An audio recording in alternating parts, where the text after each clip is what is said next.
Казахстане курение, употребление алкоголя и наркотиков – это широко распространенная проблема среди молодежи. Эти привычки приводят к ухудшению здоровья, снижению способностей к учебе и работе, нарушению отношений с близкими людьми, финансовыми и юридическими трудностями. Как избежать вредных привычек? Выбирайте хорошее окружение. Окружение напрямую влияет на привычки человека. Если ваши друзья курят, употребляют алкоголь или наркотики, вам будет легче поддаться этим привычкам. Побеждайте стресс через спорт и творчество. Стресс часто встречается среди подростков. Спорт – один из самых эффективных способов справиться со стрессом. Во время тренировок вырабатываются эндорфины, которые улучшают настроение. Научитесь говорить «нет».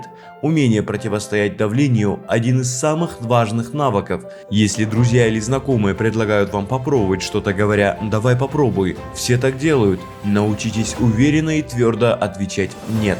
Заранее продумайте возможный сценарий отказа. Мне это не интересно. Я занимаюсь спортом. Мое здоровье для меня важно. Если вам нужна психологическая или эмоциональная поддержка, обратитесь к близким друзьям, родителям или учителям. Не стесняйтесь обращаться за профессиональной помощью, если это необходимо. Психологи могут помочь решить эти проблемы. Жизнь – это выбор. Сделайте правильный выбор.